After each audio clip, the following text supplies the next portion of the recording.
कहने वाले ने कहा कि जमीन महकने लगी, आसमां महकने लगा। जमीन महकने लगी, आसमां महकने लगा। हुजूर आए तो सारा जहां महकने लगा। हुजूर आए तो सारा जहां महकने लगा। और मेरे सलाम का मेरे आका ने यूं दिया जवाब, सलाम यहां पढ़ा और मैं यहां महकने लगा। सलाम वहां पढ़ा और मैं यहां महकने लगा।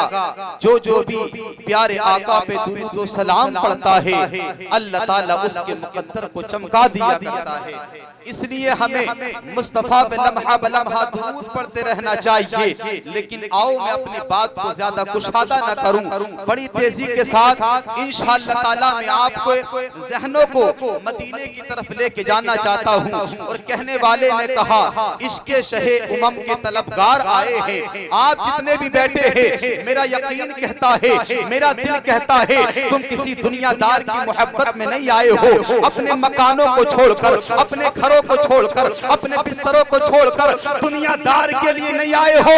यहाँ आए हो तो मदीने के ताजदार के लिए आए हो। और बताना चाहते हो, हम किसी दुनियादार से मोहब्बत नहीं करते, हम अहमद मुख्तार से मोहब्बत किया करते हैं। हम अहमद मुख्तार से मोहब्बत किया करते हैं। कहने वाला कहता है, इश्क़े शहे उमम के तलबगार आए हैं, मिलाद मुस्तफा में वफादार आए हैं। सुभान अल्लाह, सुभान अल्लाह, माशाअल्लाह। इश्क़े शहे उमम के तलबगार आए हैं, मिलाद मुस्तफा में वफादार आए हैं। ए चांद तारो हुस्न की खैरात मांग लो, ए चांद तारो हुस्न की खैरात मांग लो, भी आमना की गोद में सरकार आए। सुभान अल्लाह, सुभान अल्लाह, माशाअल्लाह।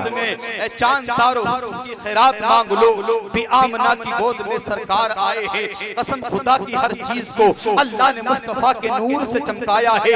अल्लाह ने जमीन, हर चीज को अल्लाह ने मुस्तफा के सदक़े में पैदा किया है। लेकिन आइए बात को कुशादा न करते हुए अपनी बात को मैं शुरू करता हूँ। अल्लाह कुरान में इरशाद फरमाता है, वला तहिनु वला तहज़नु व अंतुमुल आलौना इन कुंतुम मोमिनीन। रब ने इरशाद फरमा दिया, आप सुस्ती न करो, आप गम न करो, आप परेशान न हो, आप हिम्मत न हारो, बल्कि कामयाब तुम हो जाओगे, बशर्ते कि ईमान वाले हो जाओ। रब का कुरान कहता है, अगर तुम थोड़े भी हो तो नाकाम मत हो जाना।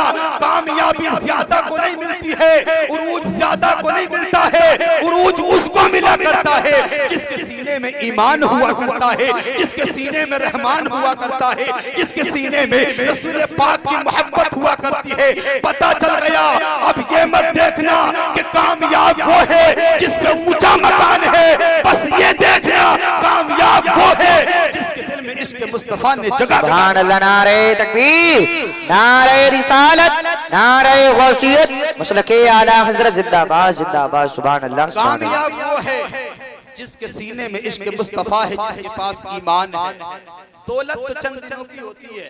कब तक ये दौलत है? जब तक तुम्हारी सांसें हैं, ये दौलत तुम्हारे काम आ सकती है। लेकिन मरने के बाद अगर तुम्हारी औलाद ने इस पैसे को जहां चाहा खर्च कर दिया ना, तो फिर समझ लेना ये तुम्हारी दौलत वबाल भी बन सकती है। अगर तुम्हारे बेटों ने अगर मस्जिदों मदरसे में खर्च कर दिया, ऐसे मिलादों पे शर्फ कर दिया, तो तुम्हारे कब्र के अंदर भी होगे तो अल्लाह ताला तुम्हारे पैसे की बरकत से कब्र को भी नूर से मामूर फरमा देगा। लेकिन अगर क्या भरोसा है, क्या पता है, तुम्हारी औलाद तुम्हारे पास आकर के तुम्हारे नाम से मस्जिदों मदरसे में खर्च करे, कुछ भरोसा नहीं। अभी तुम्हारे पास सांसें हैं, अभी तुम्हारे पास वक्त है, अपने हाथों से खुदा की राह में खर्च भी करके जाओ, ताकि मरने के बाद आपके पैसे का तुम्हें फायदा पहुंच जाए। अल्लाह अकबर प्यारे मुसलमानों। लेकिन आइए, आखिरकार जब हम मर जाएं, दुनिया से चले जाएंगे, कौन सी औलाद होती है जो कि हमें नफा पहुंचाती है? आखिर मरने के बाद कौन होगा जो हमारे लिए दुरूद व फातिहा पढ़ेगा? अल्लाह अकबर। आप मिंबर पे देख रहे हैं, ये उलमा बैठे हैं, ये करम है, इन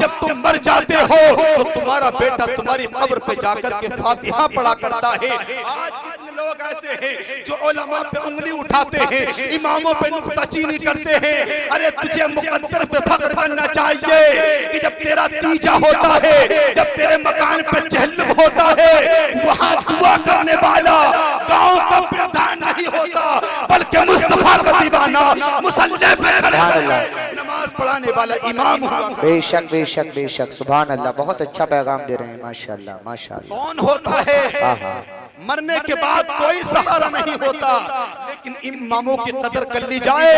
ये इमाम मुसल्ले पे 5 वक्त दुआ करते, परवरदिगार जितने भी मुसलमान दुनिया से गए हैं, मौला मेरी नमाज की बरकत से, मौला अपने फजलो करम से उन तमाम गुनहगारों की मग़फ़िरत फरमा दे। सुभान अल्लाह सुभान अल्लाह, माशाअल्लाह। जिस मौलवी ने, जिस इंसान ने मरने के बाद भी तुम्हारी फिक्र की, आज तुम उसी पे उंगलियां उठा देते हो, आज उसी पे नुक्ताचीनी की जाती है। अल्लाह अकबर याद रखो, कामयाब जब नहीं होगे जब किसी को जलील करोगे, उरूज जब मिलेगा जब किसी को आप इज्जत दोगे। किसी ने कहा है मजा जो है ना वो सर उठाने में नहीं आता, मजा सर झुकाने में आता है। बेशक बेशक, मजा सर उठाने में नहीं, मजा सर झुकाने में आता है, जो मजा लुत्फ मिला करता है। अल्लाह अकबर, तुम्हें बताऊं कैसा उरूज मिलता है जब इंसान दूसरों की खैर ख्वाही किया करता है, कैसी तरक्की मिलती है जब इंसान दूसरों की फिक्र करता है।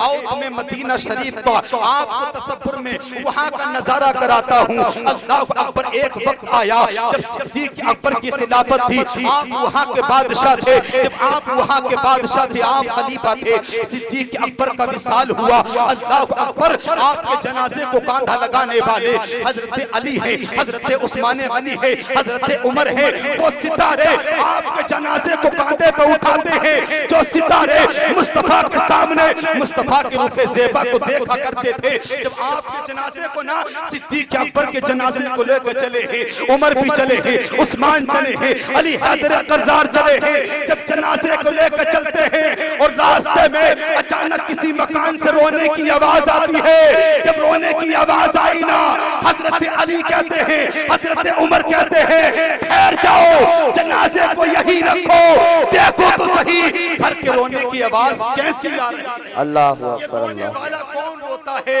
ये किस दर्द से रोता है, ये किस वजह से रोता है। जनाजे को रखा गया है, हजरत उमर फारूक आजम ने कदम को आगे बढ़ाया, दरवाजे पे दस्तक दी, दरवाजा खुला, अंदर से खातून निकल करके आती है। अल्लाह अकबर, हजरत उमर पूछते, खातून बता रोने की बात क्या है, तेरी आंखों में आंसू कैसे है, तेरी आवाज बुलंद कैसे हुई है। वो खातून कहती है, तुम जिस जनाजे को लेके जा रहे हो वो खाली सिद्दीक का जनाजा नहीं, मेरे बच्चों की तमन्नाएं जा रही है, मेरे बच्चों की खुशियां जा रही है, मेरे बच्चों के अरमान जा रहे हैं। उमर कहते मैं समझा नहीं।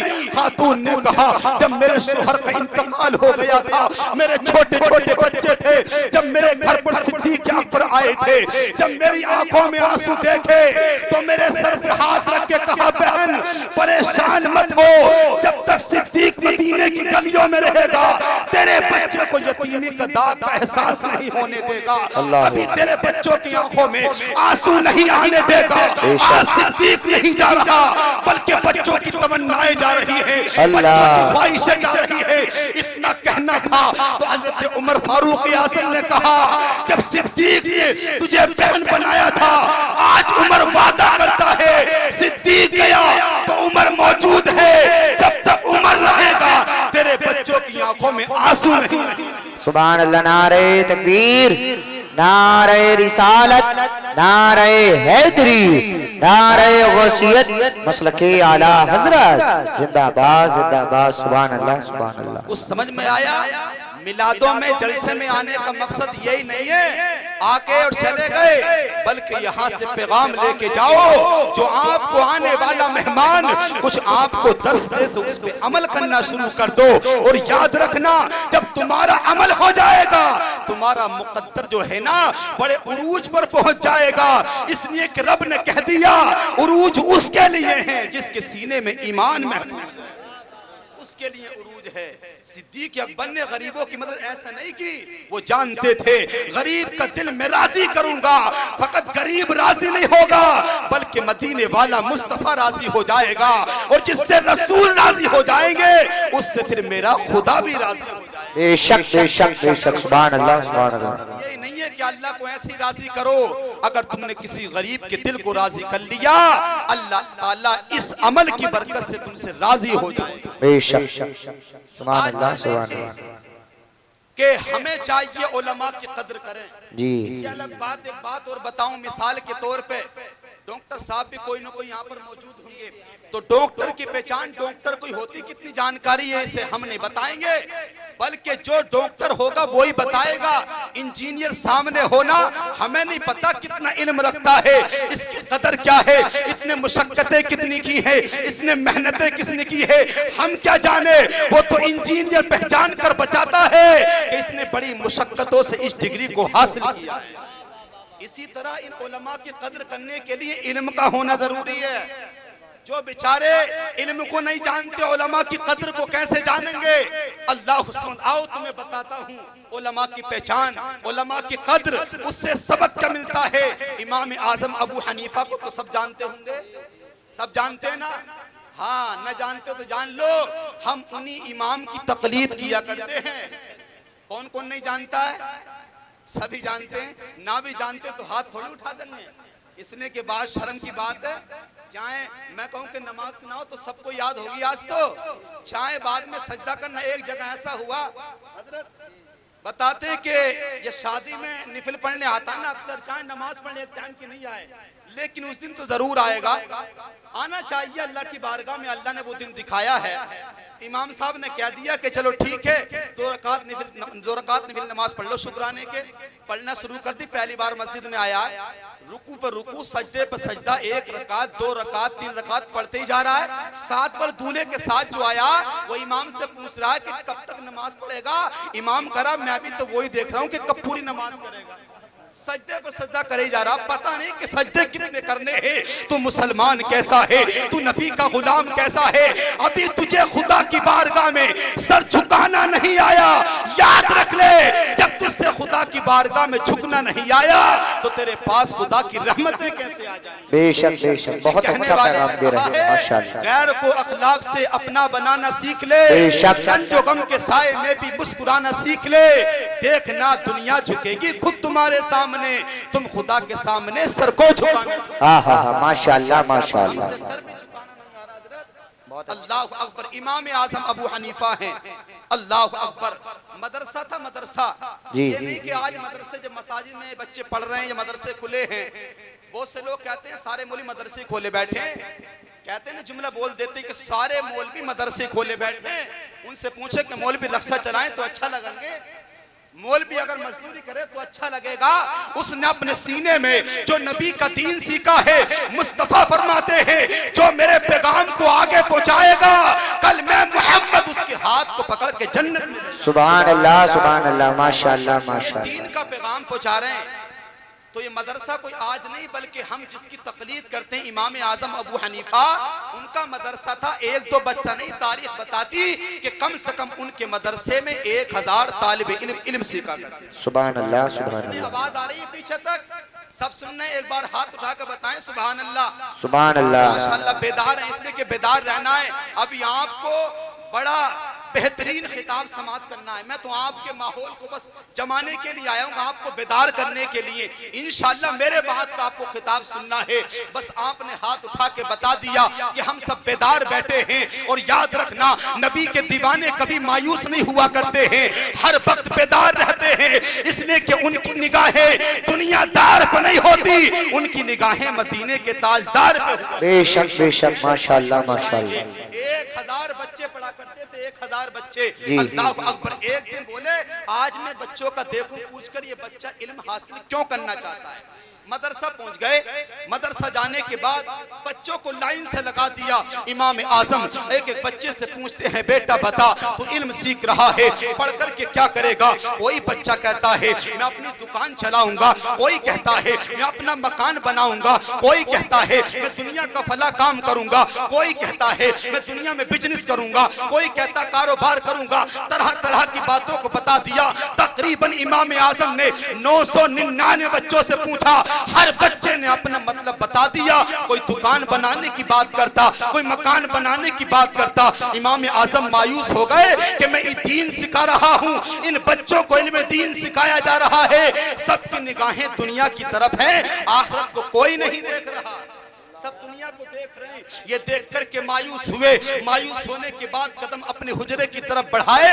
उस्ताद ने कहा हजरत ठहर जाइए, अभी एक बच्चा बचा है जो दूर बैठा हुआ है, उस बच्चे से पूछो उसका मतलब क्या है, इल्म क्यों सीखना चाहता है। इमाम आजम पूछते हैं आखिर कैसी बात है उस बच्चे के अंदर। जब 999 बच्चों ने अपने मकसद को बता दिया, एक बच्चे से क्या सवाल करूं। उस वक्त कहा था इमाम आजम से उस्ताद ने कहा, उस वक्त पुकार करके कहा था आप पूछो तो सही। उस बच्चे का अंदाज ये है, उस बच्चे का आलम ये है, जब ये बच्चा रात को पढ़ा करता है, जब इसको नींद आती है अपने सर को दीवार में पटक के मारता है और दीवार में मार करके अपनी नींद को बेदार करता है। रातों को सोता नहीं बल्कि कुरान पढ़ा करता है, रातों को सोता नहीं बल्कि मुस्तफा का दीन पढ़ा करता है। इमाम आजम ने कदम को बढ़ाया और जानने के बाद बच्चे से पूछा बेटा बता पढ़ के क्या करेगा। बच्चा खड़ा हो गया, अदब से कहता है मैं पढ़ जाऊंगा, दीन का आलिम बन जाऊंगा, मुस्तफा के दीन को आगे पहुंचाऊंगा, मदरसे का नाम रोशन करूंगा, आपका भी नाम को बुलंद। सुभान अल्लाह, नारे तकबीर, नारे रिसालत, नारे हैदरी, नारे गौसियत, मसलके आला हजरत जिंदाबाद जिंदाबाद। सुभान अल्लाह सुभान अल्लाह। पढ़ के क्या करेंगे, दीन जो सीखा है उसको आगे पहुंचाऊंगा, मदरसे का नाम रोशन करूंगा, अपने उस्तादों के नाम को ऊंचा करूंगा। इतना सुना मचल गए। अल्लाह अकबर अपने बच्चे को करीब किया, सीने से लगाया, पेशानी पर बोसा दिया और देने के बाद में कहा कि बेटा आओ मेरे मकान पर आ जाओ। बच्चे को मकान पर लाए, थोड़ी देर बातचीत की, उसके बाद अपनी जेब से 5 आने निकाल कर कहा जाओ बेटा बाजार चले जाओ और बाजार से सब्जी लेकर के आओ। अब बेटा 5 आने लेके बच्चा चला है। जानते हो बच्चे का नाम क्या है? अगर सुनना चाहते हो तो मचल के कह दो सुभान अल्लाह। तुमको बताऊंगा, नाम सुनोगे मचल जाओगे। इमाम आजम के पास जो बच्चा है उस बच्चे का नाम इमाम मोहम्मद है, इमाम मोहम्मद नाम है। बच्चा 5 आने लेके चला है और बच्चा 5 आने लेकर के बाजार पहुंचा। बाजार में सब्जी को पसंद किया, जो सब्जी अच्छी लगी उसको किनारे रखते रहे। उसके बाद कहा बताओ, दुकानदार से कहा कितने पैसे हुए। दुकानदार ने कहा आपने जो सब्जी निकाली है इसकी कीमत 6 आने है। कितनी कीमत है? 6 आने। लाए कितने थे? 5 आने, 1 आना कम पड़ गया। दुकानदार ने कहा कि 6 आने की कीमत है। अल्लाह अकबर। कहा कि जब 5 आने दुकानदार के हाथ पर रखे, दुकानदार ने कहा ये तो 5 आने है, 1 आना कम है। इमाम मोहम्मद कहते हैं मैं दीन का आलिम हूँ, मैं दीन सीखता हूँ, 1 आने का मसला पूछ ले, 1 आने का मसला पूछ ले। दुकानदार ने कहा ये बाजार है, ये सब्जी की दुकान है, मैं मसला पूछने नहीं आया, मैं तो बच्चों के लिए यहाँ कुछ कमाने को आया हूँ। अल्लाह अकबर। इतना सुना निगाहें झुक गई और निगाहें झुकने के बाद में रोते हुए कहा अच्छा जब आप मसला नहीं पूछते तो आप 1 आने की सब्जी को कम कर लो। जी क्या कहा? 1 आने की सब्जी कम कर लो। आज तो पहले झगड़े था कि सब्जी खरीदूं के बाद 1 पैसा कम है तो 1 आना कम है, तो आज उसकी बात तो अलग बात है। लोग चोरी कर रहे हैं, चोरियां कर रहे हैं, बाजार जाते हैं ना, बस मूंगफली के ठिए पे पहुंचे, ठेले के पास पहुंचे, अभी भाव नहीं पूछा, मूंगफली उठा खाना शुरू कर दिया। ये तेरे बाप का माल नहीं था जो तूने उठा के खा लिया। आओ बरेली के ताजदार से पूछते हैं अगर दुनिया में कोई किसी के माल को बगैर इजाजत के खा लेता है उसका अंजाम क्या होता है। बरेली का ताजदार कहता है अगर दुनिया में किसी ने किसी के 3 पैसे खा लिए होंगे। कितने पैसे? 3 पैसे। 3 पैसे। 1 रुपए में 100 पैसे होते हैं। अहमद रजा कहते हैं अगर किसी ने 3 पैसे खा लिए उसके बदले में कयामत के दिन 700 नमाजें देनी पड़े, 700 नमाजें। और हम बाजार जाते हैं न जाने कितने। और एक मसला और सुनते चले, लोग कहते हैं दुकानदारी करी, सब्जी खरीदी तो क्या कहते हैं पता है? फिर लगा लिए, फिर लगा लिए, फिर ये उधार हो गया अगर तू भूल गया, लेकिन कयामत के लिए फरिश्तों ने लिख लिया है जो तू कह के आया है ना कि फिर दे दिया जाएगा, अगर दे के नहीं मरा है तो कयामत में ले लिया जाएगा। बेशक बेशक बेशक। जो भी सब्जी खरीदो, सौदा खरीदो ना, बात फाइनल कर लो कि अब नहीं दूंगा, इतने में सौदा पड़ता तो ठीक है, वरना भैया सब्जी कम कर लो, सौदा कम कर लो, या भाई मेरा सौदे को वापस कर लो। अगर ये कहती है ना कि फिर लगा लूंगा, आप कर्जदार बन जाएंगे, आप पे देना लाजिम होगा। इसने साहिबो आज जलसे में आए हो ना, ये पैगाम लेके जाओ, जब भी बाजार जाओ ना, बगैर इजाजत की किसी के सामान को उठा के खाना नहीं, बल्कि ना ही ये कहना कि फिर लगा लेना, बल्कि अपने हिसाब चुकता करके चलो, फाइनल करके चलो। मान लो कि तुम कहो दे दूंगा, यकीन है एक दो पैसा, एक आध रुपया छोड़ के कौन याद रखता आज के दौर में, लेकिन ये 1 रुपया कल कयामत के दिन बहुत ज्यादा हो जाएगा। पता चला इमाम मोहम्मद वफादार थे, ईमानदार भी थे। कहा कि 1 आने की सब्जी को कम कर लो और 5 आने की सब्जी को रहने दो। 5 आने की सब्जी लेके वापस आए, मकान पे आए, सब्जी को रखा, आंखों में आंसू थे। इमाम आजम अबू हनीफा ने देखा, बेटा पहले दिन बाजार गए थे, बाजार करना नहीं आया, बाजार में सौदा करने नहीं आया, सब्जी आपसे खरीदनी नहीं आई। तो बच्चे ने रोते हुए कहा, सब्जी को पसंद भी कर लिया, मुझे एक बात ने रुला दिया, मैं जिस दीन से 1 आने की सब्जी नहीं खरीद सका, अपनी जिंदगी को कैसे पूरा करूंगा, उससे क्या खरीदूंगा। 1 आने की सब्जी अपने इल्म से नहीं खरीद सका। इमाम आजम ने तसल्ली दी, बच्चे के सर पे हाथ रख के कहा, बेटा ये इल्म है, ये बाजारों में नहीं आजमाया जाता, इल्म को आजमाने का वक्त आएगा। बेशक बेशक। आजमाने का वक्त आएगा। हाँ हाँ, ऐसे लोग होते हैं, मैं उन्हें कहता हूँ जो इमामों पे उंगली उठाते हैं, उन्हें क्या पता ये किस मुसल्ले पे खड़े होके तुम्हें नमाज पढ़ाते हैं। कसम खुदा की, अगर इमामों को राजी करके जाओगे तो मदीने वाला तुमसे राजी हो जाएगा। सुभान अल्लाह सुभान अल्लाह, माशाअल्लाह माशाअल्लाह। कहा कि बाजारों में पता चला कि जो जिससे कुछ जानता ही नहीं है, जिसके पास ढंग से ईमान ही पूरा नहीं है, इससे कलमा याद नहीं, वो इमामों की क्या पहचान कर सकता है कि आलिम की कदर क्या होती है, इमाम की शान क्या होती है। ये तो आप इल्म वालों से पूछो, अगर इमाम के हाथ चूमने को मिल जाए ना, अपने मुकद्दर का सिकंदर समझना, इसने कि उलमा के हाथ चूमना सबके मुकद्दर में नहीं होता, वही चूमता है जिसके मुकद्दर में ऐसे जिसका मुकद्दर चमका करता है, जिसके पास ईमान हुआ करता है, जिसके पास मुस्तफा की मोहब्बत हुआ करती है, जिसके पास दीन इस्लाम हुआ करता है।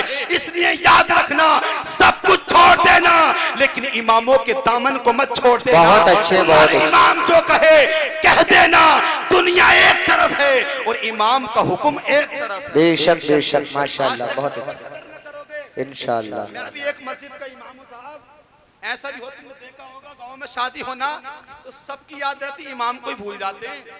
इमाम की याद नहीं रही, दावत कर देगा तो खाने को नहीं पूछेगा, या फिर दावत के भूल जाएगा। एंड टाइम पे अरे इमाम साहब तो रह गए, जब पेट भर गया ना, अब उसका ध्यान इधर नहीं, अब तो बढ़ गया। याद रखना, अगर तू चाहता है कि बरकतें हो जाएं, अगर तू चाहता है खुदा की रहमत का नुज़ूल हो जाए, तू लुकमा बाद में उठाना, अपने दस्तरखान पे इमाम को बिठाना, उसके हाथ उठेंगे, खुदा की रहमत झूम जाएगी।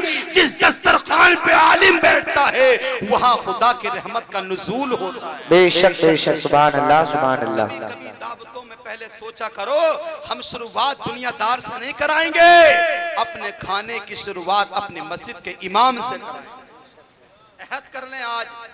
कहा कि बेटा क्या हुआ रोने की बात, क्या तो कहते हैं कि मैं सोचता हूं जिस इल्म से 1 आने की सब्जी नहीं खरीद सका, मैं उससे दुनिया के अंदर कैसे जिंदगी को गुजारूंगा। तो इमाम आजम ने कहा, बेटा ये इल्म बाजारों में नहीं आजमाया जाता, इल्म आजमाने का वक्त आएगा। जुमला उस्ताद ने दिया, आपने डायरी को निकाल करके लिख लिया कि इल्म बाजारों में नहीं, बल्कि इल्म को आजमाने का वक्त आएगा। आप पढ़ते रहे, इल्म को हासिल करते रहे। एक वक्त आया आप आलिम बनकर के फारिग हो गए। उसके बाद में आपने बगदाद को छोड़ दिया और जंगल में जाकर के छोटी सी कुटिया बना ली। अपनी झोपड़ी में बैठते थे, रब के कुरान की तिलावत किया करते थे, मुस्तफ़ा के पैगाम को अल्लाह अकबर अपने लबों पे लाते, दुनिया वालों को दीन का पैगाम दिया करते थे। अपनी जबानों पर, अपनी जबान पर अल्लाह का जिक्र लाते थे, नबी का नाम जबान पर लाते थे। अपनी कुटिया में बैठ करके जिक्र खुदा में रहते थे। एक वक्त आया जबकि वहां का बादशाह जिसका नाम खलीफा हारून रशीद था, अल्लाह अकबर, बादशाह ने एक बार जुमला बोल दिया, गुस्सा आया, लड़ाई हो गई। अपनी बीबी से कह दिया, या तो शाम होने से पहले पहले, सूरज डूबने से पहले पहले मेरी सल्तनत से निकल जा, वरना तुझे तलाक है। क्या कह दिया? गुस्से में इंसान क्या देता है? आज लोग मसला पूछते हैं, उलमा बैठे हैं, क्या कहता है? मैंने गुस्से में कह दिया था। उससे पूछो कि राजी में कौन तलाक देता है? वो गले में हाथ डाल के मैं तुझे तलाक दे रहा हूँ, गुस्से में ही देता है।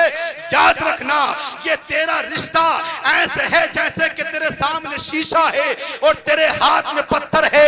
अगर राजी से फेंक के मारेगा, अगर तलाक का जुमला निकाला तब भी तलाक हो जाएगी, गुस्से में मारेगा तब भी तलाक हो जाएगी। बेशक बेशक। ये अब खलीफा बादशाह थे, गुस्से में कह बैठे कि शाम होने से पहले पहले मेरी सल्तनत से निकल जा, वरना तुझे तलाक है। कुछ देर के बाद गुस्सा ठंडा हुआ और सोचा मैंने कौन सा जुमला कह दिया, अब मेरी बीबी कैसे मेरी तलाक से बाहर आएगी, इसको तलाक पड़ जाएगी। फिर मेरी बीबी बनने से अब इसका जो हक है वो अलग हो जाएगा, फिर मेरी बीबी नहीं बचेगी, मेरे लिए अजनबी बन जाएगी। तमाम उलमा को जमा किया, तमाम आलिमों को इकट्ठा किया। इकट्ठा करने के बाद पूछा, मैंने अपनी बीबी से गुस्से में कह दिया है कि शाम होने से पहले पहले मेरी सल्तनत से निकल जा, वरना तुझे तलाक है। मैंने ये कह दिया, बताओ मेरी बीबी को तलाक होने से बच सकती है? हर आलिम कहता है, हर मौलवी दरबार में कहता है, ऐसी कोई सवारी नहीं, ऐसी किसी सवारी का इंतजाम नहीं जो जल्दी से शाम होने से पहले पहले तुम्हारी बीबी को तुम्हारी सल्तनत से निकाल दिया जाए। अल्लाह कल का जमाना ऐसा नहीं कि ट्रेन का प्लेन का जमाना जल्दी से उड़ के चले जाओ। पैदल के सफर, ऊंटों पे सफर, घोड़ों पे सफर हुआ करते थे जी, लंबे लंबे।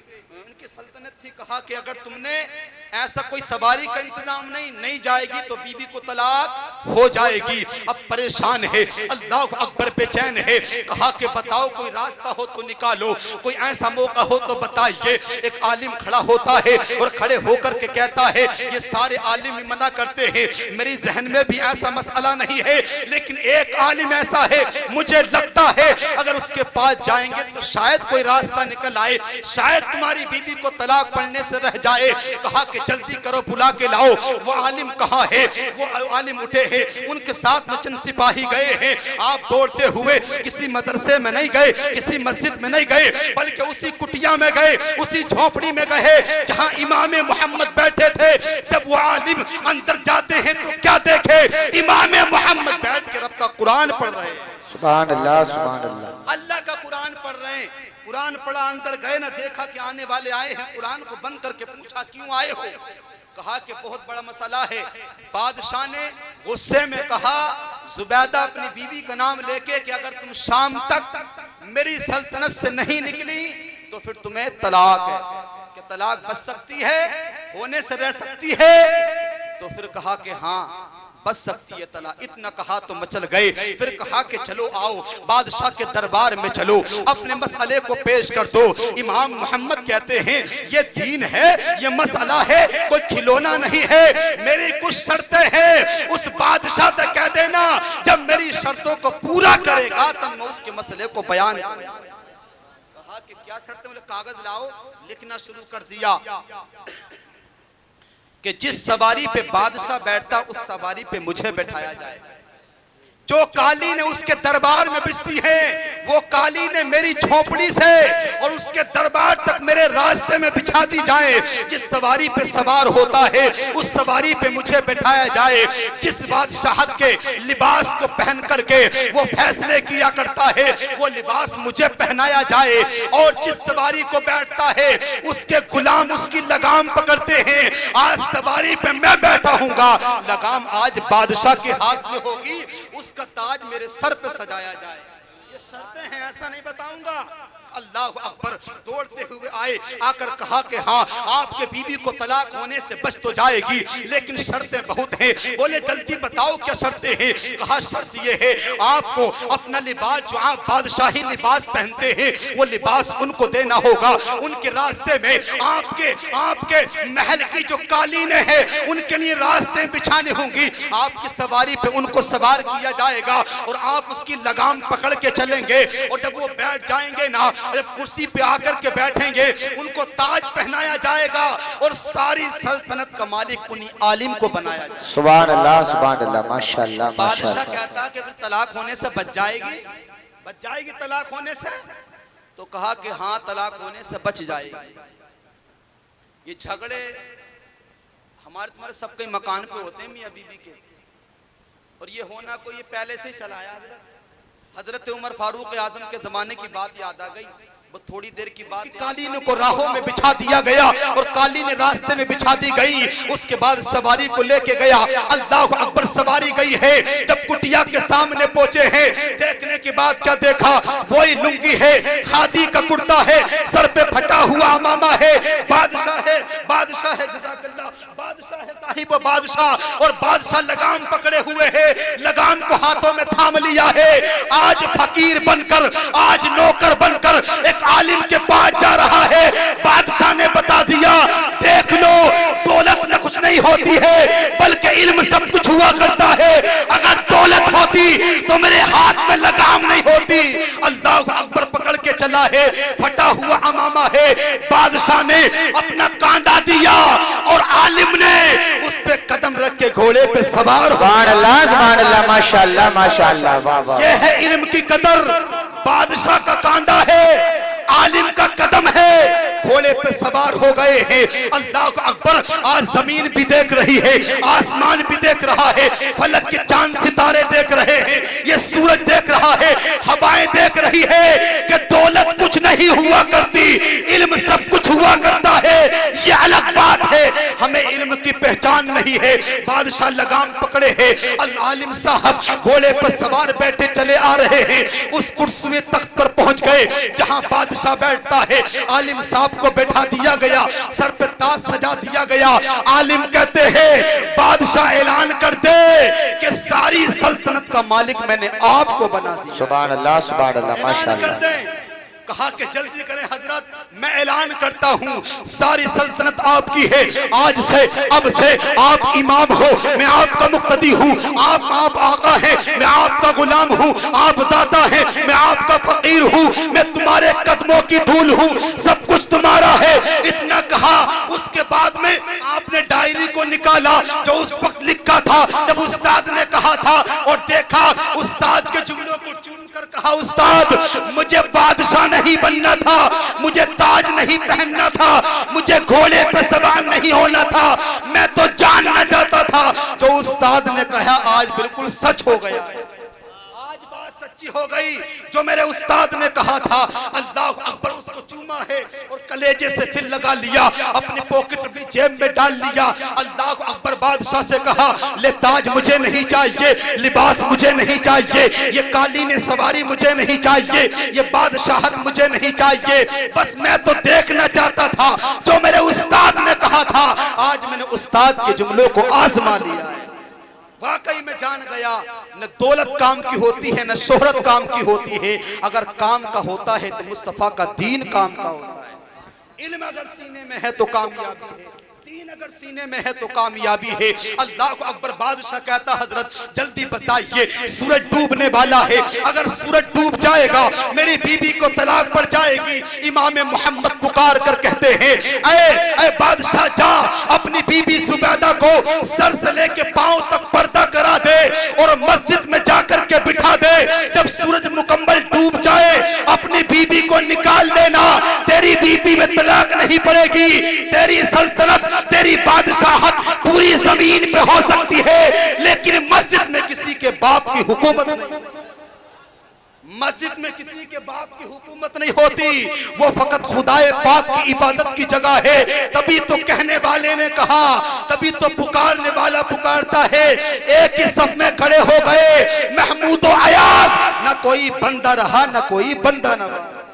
ये किसी के बाप की जागीर नहीं। अगर गरीब पहले पहुंच गया तो अगली सब में होगा, अमीर बाद में गया तो पिछली सब में खड़ा होगा।